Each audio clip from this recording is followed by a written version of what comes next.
오늘은 절대 샬롬이라는 주제로 제목으로 함께 하나님의 말씀을 나누도록 하겠습니다. 절대 샬롬, 이 말은요 사실 제가 가장 많이 드리는 기도 제목 중에 하나입니다. 마음이 평안이 없고 또 어떤 관계에 있어서 트러블을 일으킬 때 참 마음이 많이 위축되고 또 불안이 엄습해 오지 않습니까? 근데 그때 그 모든 무기력을 뚫고 이겨낼 수 있는 힘은요 이 평안밖에 없겠더라고요. 이 샬롬이라는 말이 이제 평안이라는 말입니다. 그래서 아무리 괴롭고 흔들리고 위축되는 상황에서도 이 샬롬이 우리의 심령 안에 충만할 수만 있다면 그 어떤 상황도 믿음으로 돌파하고 이겨낼 수 있기 때문에 저는 이제 하나님 절대 샬롬을 주옵소서. 이 상황이나 환경에 위축되거나 흔들리지 않을 저에게 절대 샬롬을 주옵소서. 참 많이 기도를 하는 제목입니다. 압살롬의 이름 뜻은요, 이 평화의 아버지라는 뜻입니다. 평화의 아버지. 그러니까 평화라는 말이 이제 여기서 이제 샬롬을 뜻하는데요.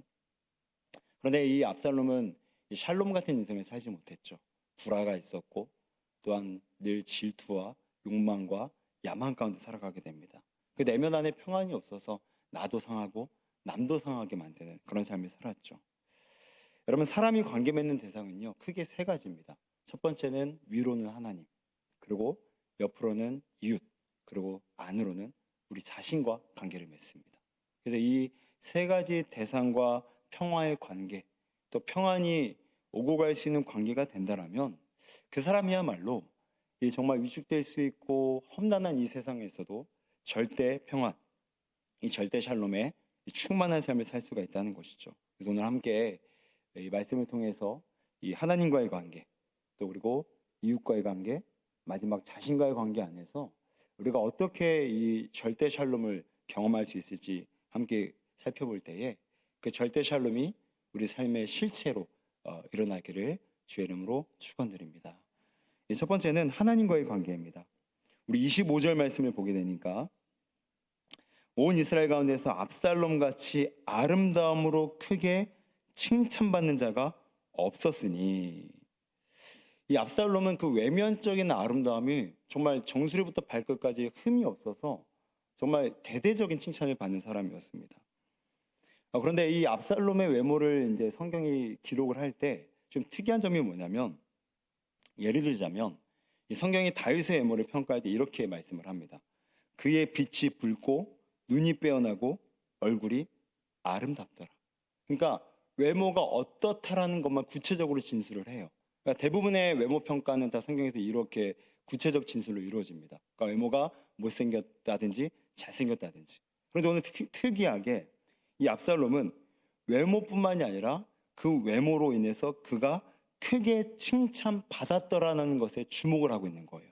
그러니까 오늘 이 25절에서 강조하는 것은 그의 외모의 아름다움이 아니라 그가 크게 칭찬받는 것을 성경이 주목하고 있다는 거죠. 여러분, 이 뉘앙스가 뭐겠습니까? 오늘 압살롬은요, 늘 자신의 외모와 외면으로서 사람들에게 칭찬을 받는 것에 관심 있고 그것에 몰두했고 그것을 목적 삼았다는 거예요. 여러분, 왜 그가 이 칭찬을 목적으로 두었을까요? 그는 아버지를 제끼고 왕이 되고 싶어 했습니다. 근데 여러분, 그 아버지가 누굽니까? 다윗이에요. 여러분, 이름 두 글자만 나와도 정말로 누군지 다 아는 유명한 사람이었죠. 엄청난 인지도를 자랑했죠. 근데 그런 아버지를 제끼고 자기가 왕이 됐을 때는 뭐가 필요하다는 생각을 했던 겁니까? 아버지보다 더 큰 평판과 더 좋은 이미지와 사람들의 세력이 내게 주는 안정감, 수많은 세력들이 나를 좋아하는구나라는 인지도. 여러분, 오늘 압살롬이 착각하고 불신한 가운데 착오한 것이 무엇이죠? 여러분, 압살롬은 이렇게 사람들의 마음을 훔치고 사람들에게 인지도를 얻고 사람들에게 좋은 평판을 얻으면 자기가 왕이 될 줄 알았습니다. 그러니까 자기 인생의 성공에 있어서 자기 인생의 성장을 위해서 필요한 것은 바로 우리로 따지면 이력이다, 스펙이다, 경험이다, 인지도다, 유명해지는 거다, 강점이다. 여러분, 그러나 얼마나 이게 착각입니까? 여러분, 사람의 길을 여시는 분은 누구시죠? 하나님이십니다. 여러분, 물론 부분적으로 우리 이력도 스펙도 강점도 경험도 좋은 평판도 필요합니다. 부분적으로 필요해요. 그런데 우리 인생의 진짜 궁극적인 길을 여시는 분도 누구시라고요? 하나님. 우리 인생의 길을 닫게 만드신 것도 누구시라고요? 하나님이라는 겁니다. 근데 오늘 이 압살롬은 크게 착각하고 있는 거예요. 불신앙 안에서. 내가 이렇게 사람들에게 좋은 평판과 인지도를 살리면 아버지 제낄 수 있겠구나. 그리고 왕의 자리, 그 성공의 자리를 내 걸로 만들 수 있겠구나. 그는 자기의 힘을 의뢰했던 철저히 불신앙자였다는 거죠. 여러분, 그럼에도 불구하고 오늘 성경이 우리에게 말하고자 하는 것은 하나님만이 우리의 인생의 길을 열어주시는 줄로 믿습니다. 여러분, 모세를 보십시오. 여러분, 모세가 40세에서 80세까지 무려 40년을 미디안 광야 저 구석탱이에 처박혀서 지냈습니다. 그는 왕의 후계손이었습니다. 그렇게만 자라났으면 바로의 왕까지도 될 수 있었던 강력한 정치적인 인물이었어요. 모세하면 모르는 사람이 없었을 겁니다. 그런 그가 무려 40세에서 80세까지 40년 동안을 저 광야 구석탱이에 가서 처박혀 있는 거예요. 여러분, 모세가 진짜 이때 이 40년 동안 뭘 두려워했을까요? 아마 제 추측으로는요, 자기의 존재가 잊혀져 간다는 사실에 치명적인 두려움을 가졌을 겁니다. 여러분, 사람들에게 자기의 존재가 망각이 되어진다는 사실, 얼마나 안타깝고 얼마나 치명적으로 다가옵니까? 그런데 그러므로 모세는 내 인생이 별들 날이 있겠나? 내 인생이 이렇게 끝나는구나. 한때는 왕의 후계자로서 정말 천하의 맹위를 떨칠 만한 사람이 나였는데 내 인생 더 이상 길이 안 열리는구나. 끝났구나. 양이 젖이나 짜고 있고 소의 똥이나 치우고 있으면서 40년을 여러분 40년입니다. 그 40년을 사람들에게 잊혀진 거예요. 그러니까 모세가 인간적으로 봤을 때 볕들 날이 보였겠습니까? 아니요. 안 보였을 겁니다. 그런데 80세가 되자 하나님께서 모세를 출애굽의 지도자로 호출하시고 불러내십니다. 어디서요? 저 사람들에게 잊혀진 자리, 저 광야의 저 구석 튄 자리에서 모세를 끌어다가 역사의 무대 중앙으로 갖다 놓으신 거예요. 그러므로 모세는 좋은 평판을 받고 못 받고 정도가 아니라 사람들에게 완전히 망각되어진 존재로 잊혀져 갔지만 하나님이 길을 여시니까 길이 열리는 겁니다. 하나님이 길을 닫으시면 길이 닫히는 겁니다. 모세는 그걸 체험한 거예요. 내가 왕의 후계 구도 속에서 아주 쟁정한 인물이었지만 하나님이 길을 막으니까 40년 동안 광야 구석탱이에서 그냥 쭈구리처럼 살아갔던 겁니다. 그런데 하나님이 길을 여시니까 사람들이 다 잊어도 그 모세를 하나님이 역사의 중앙의 무대로 불러내시는 겁니다. 사랑하는 성도 여러분, 우리의 길을 여시는 분은 바로 하나님이십니다. 여러분, 화면을 한번 좀 띄워주시게 되면 좀 사진을 보시게 되면 팬텀싱어라는 프로그램이 있대요. 저도 한 번도 못 봐서 모르겠는데 제가 알기로는 틀릴 수도 있어요. 안 봐갖고. 맞아요? 네, 감사해요. 네.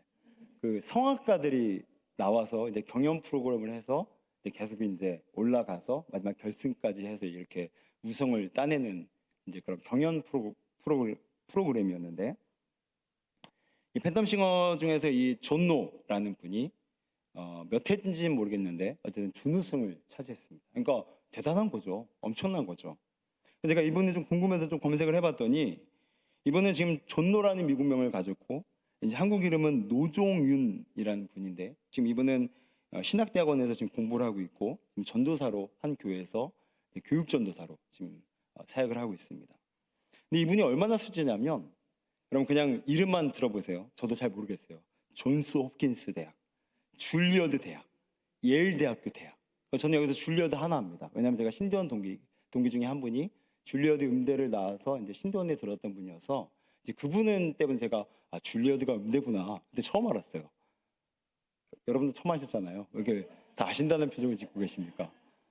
저는 그래서 잘 몰라갖고 그냥 제가 다 조사한 것만 지금 말씀드린 거예요. 존스 홉킨스, 줄리어드, 예일 대학교 음악대학원에서 모두 장학금을 받고 공부한 수재라는 거예요. 더군다나 카네기홀이라는 세계적인 공연장에서 이제 공연을 직접 한 아주 굉장한 이제 이력을 가진 분인데, 근데 여러분 이분이 성악계에서 이렇게 하나님께 쓰임 받은 것은요, 제가 보니까 철저하게 하나님께서 그 길을 열어주셨더라고요.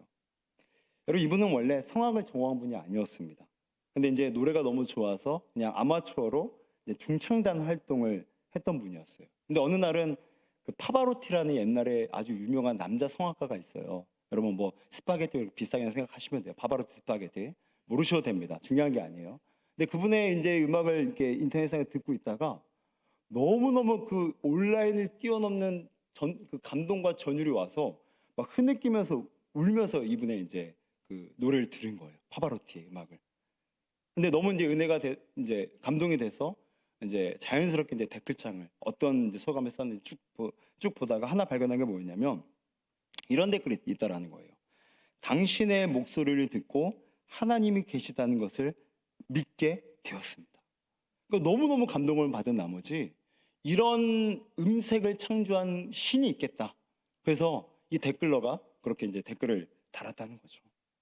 그래서 이분은 그 댓글을 보자마자 막 전율이 온 거예요. 아, 나도 이 성악을 통해서 하나님께 영광을 돌려야 되겠다. 그러니까 부르심을 발견한 거죠. 그 현장에서. 그래서 그때 성악의 길로 처음으로 들어가기를 작정합니다. 근데 그때가 언제였냐면 고3이었어요. 고3. 더군다나 성악을 배운 적이 한 번도 없었습니다. 더군다나 이제 음악대학 시험을 6개월밖에 남지 않은 상황이었어요. 누가 보더라도 너 안 돼. 어릴 때부터 한 것도 아니었고 배운 것도 아니었고 이미 고3이고 시험은 6개월밖에 안 남았고, 더군다나 이분의 아버님이 목회자입니다. 미국에서. 그러니까 이제 부모가 1차적으로 뜯어 말린 거죠. 우리 너 못 보낸다. 보낼 형편이 안 된다. 네가 아무리 재능과 은사가 있어도 엄마 아빠가 이거 감당 못해. 뜯어 말린 거예요. 근데 이분에게는 이게 사명이었던 거예요. 양보할 수가 없는 거예요. 사명이니까. 그래서 부모에게 딜을 겁니다. 어떻게 딜을 거냐면 자기가 6개월 남았는데 존스 홉킨스의 이 피바다 아닙니다. 피바디 음대에 자기가 6개월 남았는데 시험 쳐서 들어가면 보내달라는 거예요. 근데 여러분 이 학교가 제가 보니까 미국의 3대 음악대학 중 하나입니다. 근데 이제 막상 딜을 걸었는데 이분이 이제 막막한 거예요. 그러니까 배짱 있게 이제 배팅을 했는데 야 이거 어떻게 하나. 정말 막막한 거예요. 그러다가 하루날에 이제 고모와 함께 미국에서 우연히 이제 베트남 쌀국수 집을 간 거예요. 밥 먹으러.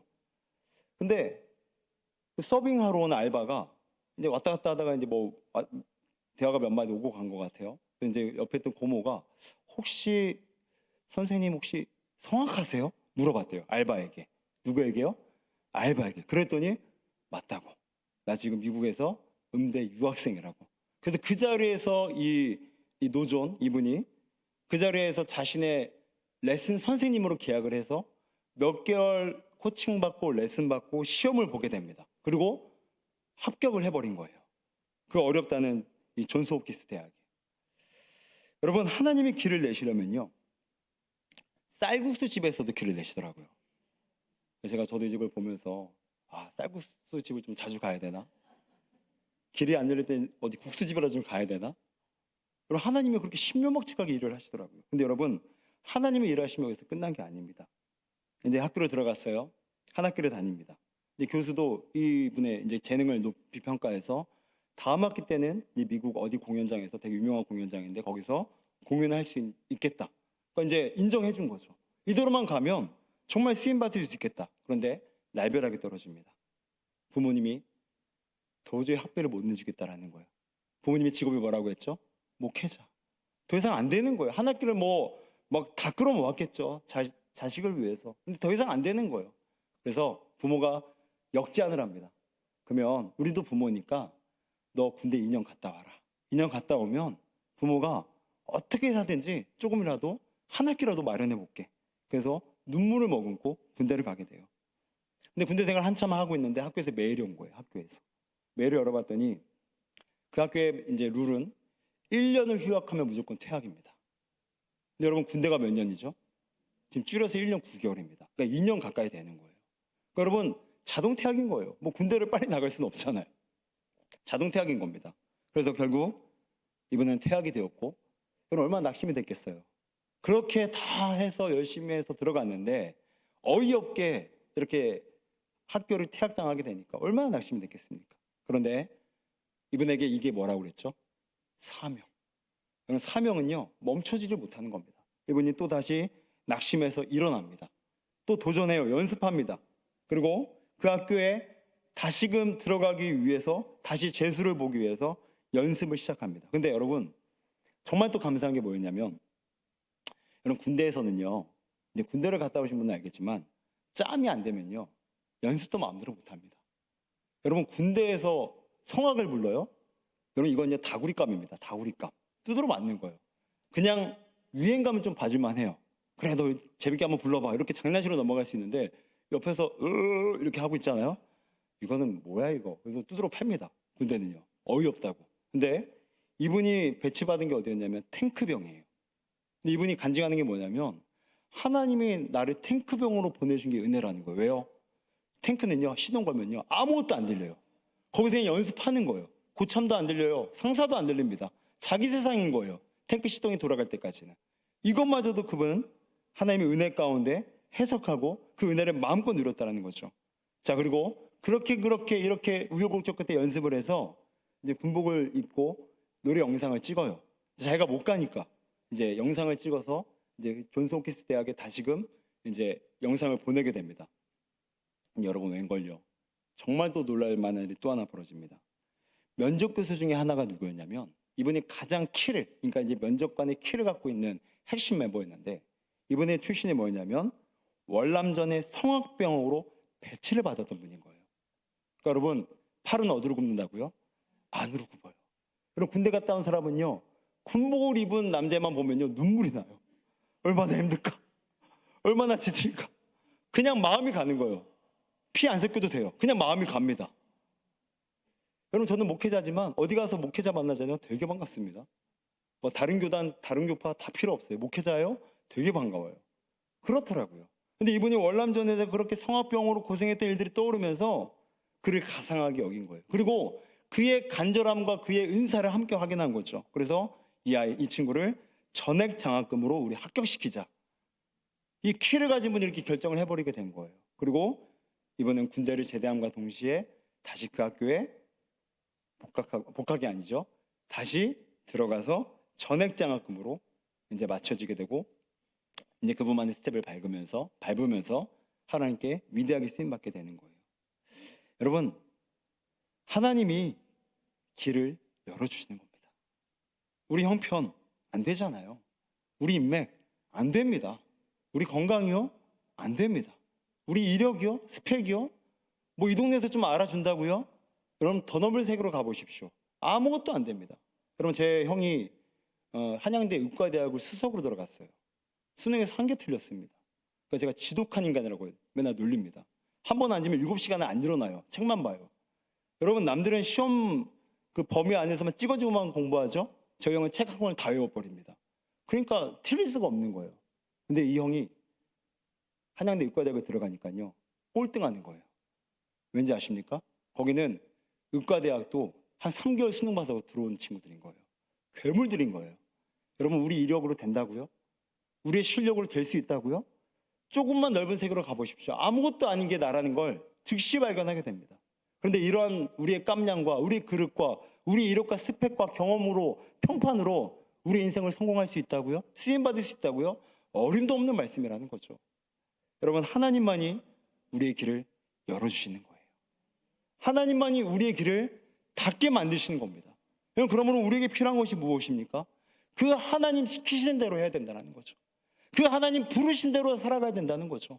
내 생각과 좀 달라도 그분의 뜻이 그렇다면 그렇게 가야 되는 것이고 그분의 뜻이 저렇다면 저렇게 가는 것이 우리 인생의 가장 현명한 지혜이자 명철이라는 거예요. 왜요? 우리의 길을 열어주시는 분도 하나님이고 우리의 길을 닫게 만드시는 것도 하나님이라는 겁니다. 사랑하는 성도 여러분, 여러분은 무엇을 의존하고 계십니까? 어떤 힘으로 여러분의 인생을 개척해 나가고 계십니까? 어떤 힘으로 자녀들에게 인생의 노하우를 제공하고 계십니까? 여러분, 하나님이어야만 됩니다. 하나님의 말씀이어야만 됩니다. 하나님의 뜻이어야만 됩니다. 그렇게 하나님만을 의존하고 하나님만을 바라보며 나아가는 자가 인생의 길이 열리게 될 줄로 믿습니다. 그러므로 오늘 이 하루도 남겨진 우리 한 주간의 삶에도 나의 힘이 아닌 오직 하나님 시키시는 대로, 하나님 부르신 대로, 하나님 가라하신 대로 믿음으로 따라갈 때 당장은 손해 같아도, 당장은 격길 같아도 그 길이 우리를 살리고 우리를 복되게 하며 우리를 가장 좋은 길로 인도한 길일 줄로 믿습니다. 자, 그런가 하면 두 번째는요, 이웃과의 관계입니다. 이웃과의 관계에서 평화를 끼치는 사람이 바로 절대 샬롬에 이르는 사람이라는 거예요. 흔히 이런 말들이 있죠. 사람의 외면보다 더 중요한 건 뭐다? 내면이다. 그래서 외면을 치장하기보다는 내면을 가꾸라는 말들을 우리가 세상에서도 많이 듣습니다. 그렇다면 우리의 내면이 아름답다라는 그 기준이 무엇일까요? 많은 기준으로 우리의 내면을 평가할 수 있겠지만 가장 어쩌면 현실적인 척도는 사람을 대하는 태도로 결정이 됩니다. 그러니까 그 사람을 정말 존중하고 배려하는가, 아니면 무리하고 막대하는가, 이게 나라는 사람의 내면에 지금 아름다움과 악취를 결정한다라는 거죠. 이런 면에서 압살롬의 내면은요, 아름답지 못했습니다.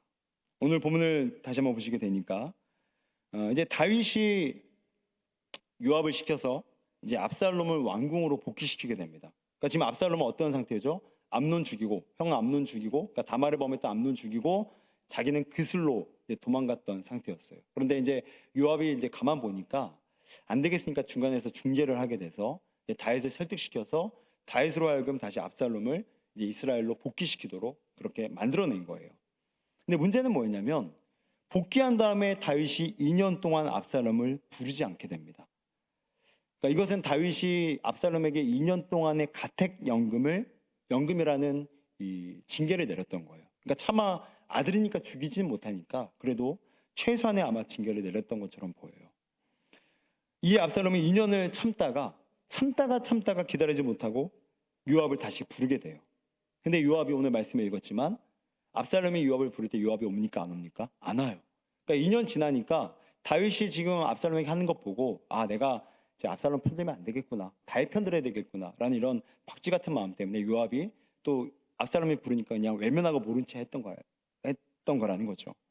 근데 이 압살롬이 기가 막힌 짓을 벌입니다. 어떻게 하죠? 요압의 밭에 불을 질러버려요. 여러분, 이게 진짜요, 사람이 할 짓입니까? 부른다고 안 온다고 불을 지른다뇨. 여러분, 이 모습은요, 지금 압살롬이 한 사람을 대하는 태도를 아주 제대로 정확하게 보여주는 겁니다. 압살롬은 자기의 목적을 이루기 위해서는 남의 밭에 쉽게 불을 지를 수 있는 사람이었어요. 자신이 원하는 자리를 차지하기 위해서는 자신의 아버지도 제낄 수 있는 사람이었다는 거죠. 마치 야곱과 같았어요. 내가 장자권을 빼앗기 위해서는 형이고 아버지가 다 필요 없는 거죠. 그러니까 오늘 야곱이나 압살롬이나 사람을 대하는 태도를 보십시오. 내 목적에 방해가 되면 제껴버리고, 이용할 만하면 옆에 두고, 좀 마음에 안 들면 불 질러버리고. 그러니까 사람을 사람 자체로 존귀하게 바라보는 것이 아니라 내 의중에 따라, 나의 이해관계에 따라 철저하게 도구와 수단으로 바라봤다는 거예요.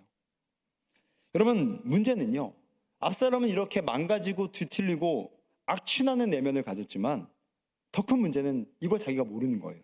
그래서 압살롬은 계속해서 자기의 외면에만 신경을 씁니다. 우리 오늘 26절을 볼까요? 자, 26절을 보게 되니까 그는 머리털이 무거웠는데 깎으면 왕의 저울로 200세겔이라고 합니다. 여러분, 이 무게가요 무려 2.5kg이에요. 머리를 1년에 한 번씩 잘라서 지금 많은 사람들 앞에서 헤어커트식을 하는 거예요. 그리고 그 찰랑찰랑한 머리카락을 보여주게 되면서 내가 이런 사람이다, 나 멋진 사람이다. 왜냐하면 고대 시대 때는요, 남성의 머리카락은 남성미와 자신감을 표현한 것이었어요. 그런데 무려 머리를 잘랐는데 2.5kg인 거예요. 엄청난 중량인 거죠. 그러니까 사람들은 저런 그 중량감 있는 머리털만 보더라도 압살롬 저 사람 정말 왕감이야, 정말 남자다워, 혼모할 만해, 가까이 가고 싶어, 이렇게 자신의 외모에 푹 빠져 있는 겁니다, 압살롬이. 그러니까 자기가 자기 잘생긴 거 아는 거예요. 그러니까 이걸 무기 삼는 겁니다. 사람들에게 이걸로 인지도를 끌어내고 자기를 높이게 되고 높이게 만들어내고, 그래서 왕의 자리까지 가게끔 자신의 외모에 흠뻑 빠져 있고 자신의 외모를 무기 삼고 있다는 거죠. 여러분, 문제가 뭐죠? 이렇게 압살롬은 자꾸만 외모에만 추구하게 되고 외모에만 몰입하게 되는데 그의 내면은 악취가 나고 망가지고 있는 거예요. 그럼 마치 장미와 같습니다. 장미가 어떻습니까? 겉이 얼마나 아름답습니까? 겉이 얼마나 흠모할 만합니까? 그런데 사람들이 장미 옆에만 가면 찔려서 아픈 거예요. 내가 저 사람 옆에만 가면 되게 매력 있어서 가봤더니 질려버리는 거예요. 지금 압살롬이 그랬다는 거예요. 장미 같아서 외모는 천하일색이고 이스라엘에서 정수리부터 발끝까지 흠할 데가 없어갖고 정말로 매혹 덩어리 그 자체였는데 가까이 가니까 자기 인생의 길을 막아버리며 치워버리는 아주 악취나는 내면을 가진 사람이었다는 거죠. 그러니 하나님이 이런 사람을 어떻게 씁니까? 이스라엘은 하나님의 나라고 그 왕은 다윗처럼 하나님과 마음이 합한 사람이 왕이 되어야 되는데 이런 악취나는 내면을 가진 사람을 어떻게 하나님이 왕으로 삼겠냐고요. 하나님이 못 쓰는 겁니다. 이웃과의 관계에서 샬롬이 없는 사람을 하나님께서 못 쓰신다라는 거죠. 여러분, 사람들이 교회를 떠나는 99.9999%의 이유가 무엇인지 아시죠? 하나님 때문에 절대로 안 떠납니다. 누구 때문에 떠나죠? 사람 때문에 떠납니다. 사람들의 무례함과 사람들의 거친 표현과 사람들의 눈빛과 사람들의 그 호의적 반응, 그 비호의적 반응, 거기에 상처받고 이제 교회에서 상처받아서 떠난다라는 거죠. 지난주에 이제 청년부 수련회를 이제 목요일부터 토요일까지 갔다 왔거든요. 근데 이제 개회배를 이제 저희가 이제 유치부실에서 이제 드리려고 모였는데, 이제 개회배 전에 이제 청년부 사무실에서 이제 수련회 필요한 물품들을 이제 실는, 이제 버스에다 실는 시간이 있었어요. 한 10분, 15분 남짓 짐을 옮겼거든요. 근데 여러분, 지금 낮 온도가 어마어마한 거 아시죠? 그러니까 청년들이 이렇게 10분, 15분 왔다 갔다 몇 번 하니까 완전히 막 등 다 젖고 막 여기 다 젖고 막 자매들은 막 화장이 막 흘러내고 난리가 난 거예요.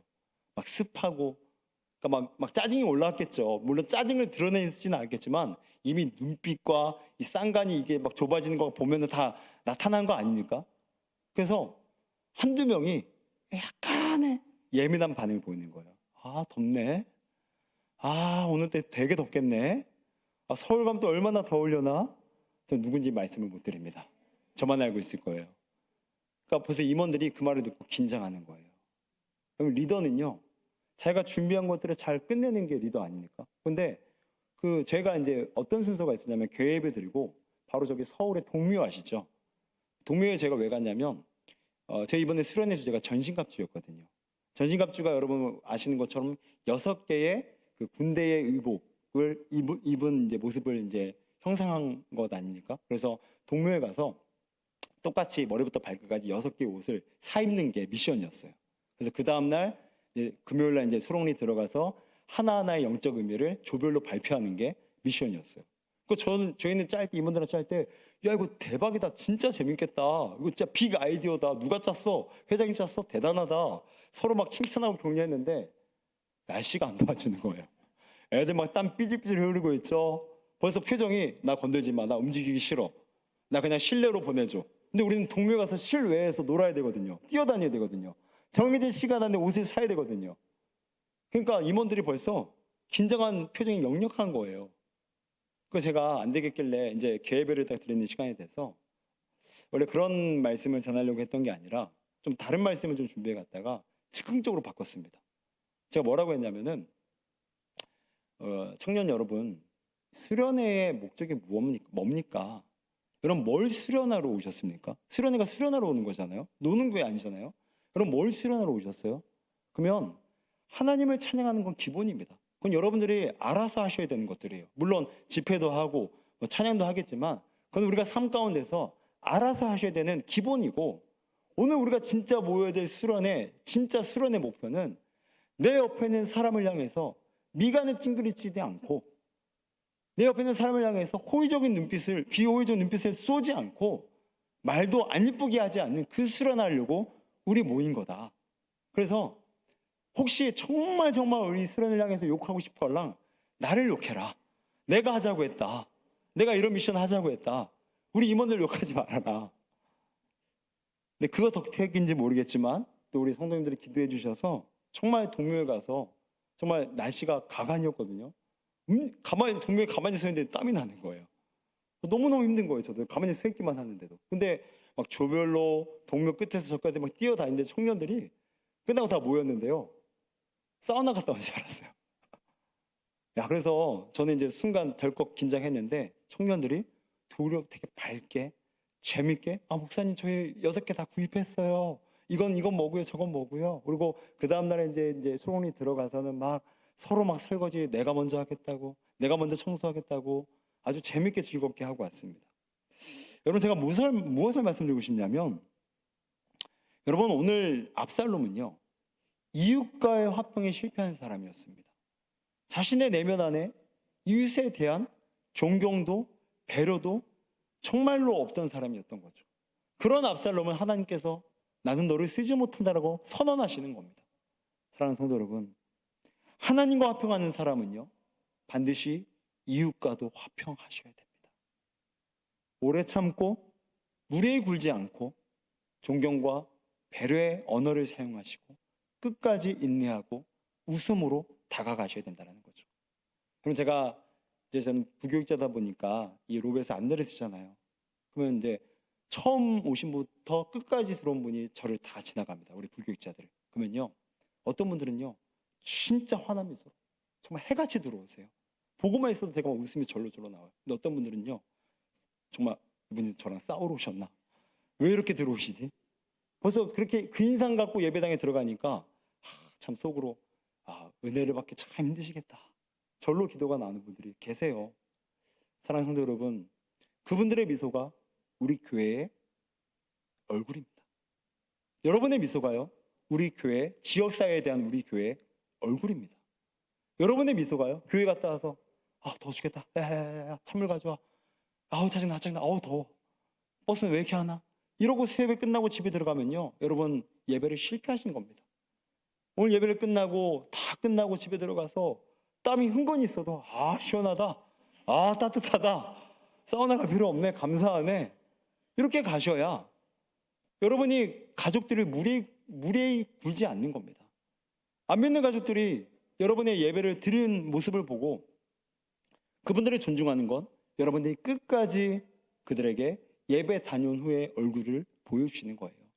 사랑하는 성도 여러분, 오늘 우리의 하나의 미소, 우리의 하나의 표정, 하나의 눈빛, 하나의 우리의 생각들이 오늘 우리의 교회를 아주 환하고 행복한 교회로 만들게 될 줄로 믿습니다.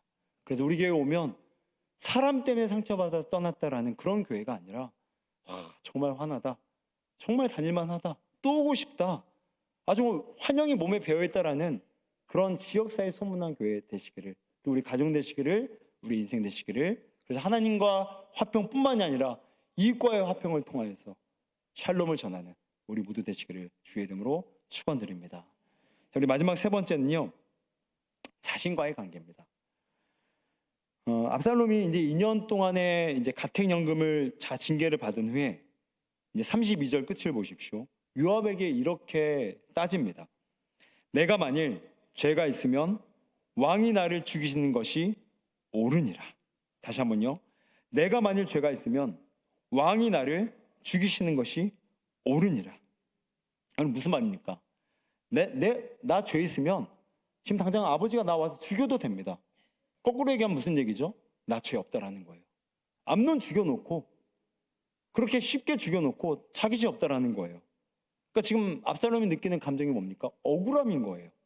내가 그렇게 무슨 큰 잘못을 했는데 나를 이렇게 2년 동안 가택연금을 시킵니까? 그러니까 다윗을 굉장히 가혹하고 엄한 대상으로 지금 바라보고 있는 겁니다. 근데 여러분 사실 다윗이 엄한 사람입니까? 다윗이 엄한 거예요? 지금 아들이 지 형을 죽였어요. 그런데 아버지가 2년 정도 가택연금 시킨 게 그렇게 엄한 겁니까? 아니요. 율법으로 따지면 압살롬을 죽였어야 됩니다. 그게 아버지이자 군주로서 해야 될 다윗의 자리였어요. 근데 다윗은 마음이 약해진 거예요. 못 죽인 겁니다. 죽였어야 되는데. 죽인 게 공정이고 공인데 그렇게 못한 거예요. 엄한 게 아니라 손방망이 처벌을 한 거죠. 근데 압살롬은 그렇게 안 느낀 거예요. 너무 가혹하다 우리 아버지. 내가 뭘 그렇게 잘못했는데 억울해 죽겠네. 그럼 오늘 이 말씀이 우리에게 주는 도전이 무엇입니까? 자신의 관계에서 평화를 누릴 수 있으려면 자기의 죄를 볼 수 있어야 된다는 겁니다. 여러분, 오늘 압살롬은요, 자기 죄가 안 보이는 거예요. 그러니까 결과가 뭐죠? 억울함인 겁니다. 남을 오해하는 겁니다. 자신의 죄보다 더 약한 손방망이 처벌을 받으면서도 억울한 거고, 분노가 일어나는 거고, 아버지를 증오하는 거예요. 여러분, 자기 죄가 보이는 사람은요, 내가 받는 징계가 내가 지은 죄보다 약하다는 것을 금세 깨닫게 됩니다. 왜요? 여러분, 우리의 죄가 얼마나 잔혹합니까? 예수님께서 뭐라고 말씀하셨어요? 속으로 사람을 살인하는 자마다, 미워하는 자마다 사람을 죽이는 자니라. 우리 얼마나 많이 살인합니까? 살인죄를 저지릅니다. 음욕합니다. 음란합니다. 하나님의 자리를 강탈합니다. 이 죄가 얼마나 잔혹하고 얼마나 중범죄인지 몰라요. 그런데 하나님이 우리를 징계하세요. 우리 삶을 그냥 내버려두면 망가지기 때문에 징계하십니다. 그런데 그 징계가 큽니까? 죄가 큽니까? 죄가 큰 거예요. 우리가 죄만큼 징계를 받죠? 우리 다 심판받아서 죽어야 됩니다. 그냥 이 자리에서. 근데 하나님께서 긍휼 가운데, 자비 가운데 햇새들을 베풀어 주셔서 우리가 죄만큼 징계받지 않도록 손방망이 처벌만 받고 깨달을 수 있도록 자비 가운데 우리를 징계하셨다는 거예요. 그런데 오늘 압살롬은요, 자기 죄가 안 보이고 뭐가 보이죠? 자기 의가 보이는 거예요. 내가 뭘 그렇게 잘못했습니까? 아니, 이 정도면은 나도 정당방위한 거 아니에요? 아니, 다말을 그렇게 범했으니까 내가 죽인 거 아닙니까? 이 정도면 정당방위 아니에요? 자기 의로만 보이는 거예요. 그러니까 결과가 무엇입니까? 못마땅한 거예요. 불만족인 겁니다. 그런 처벌을 내린 사람이 가혹하고 잔혹하고 엄한 사람이라고 오해를 했다는 거죠. 여러분, 만약에 오늘 압살롬이 2년의 가택연금을 받고 자기의 죄를 발견할 수 있었다면 압살롬의 생의 마지막은 다르게 끝났을 겁니다. 그럼 압살롬의 생의 마지막 어떻게 끝납니까? 결국 아버지 배신하고 그 자기의 머리카락이 상수리 나무에 대롱대롱 매달린 상태에서 요압에게 비참하게 창에 찔려서 순간 죽게 됩니다. 여러분, 만약에 압살롬이 거기까지 안 갔을 거예요. 어떻게 하면요? 자기 죄를 발견했다라면, 내가 2년 정도 이 가택연금 받은 거는 내 죄에 비하면 정말 가벼운 처벌이구나. 정말 가벼운 징계구나. 내 죄만큼 징계를 받았다면 난 이미 죽었어야 되는데, 마찬가지라는 거죠.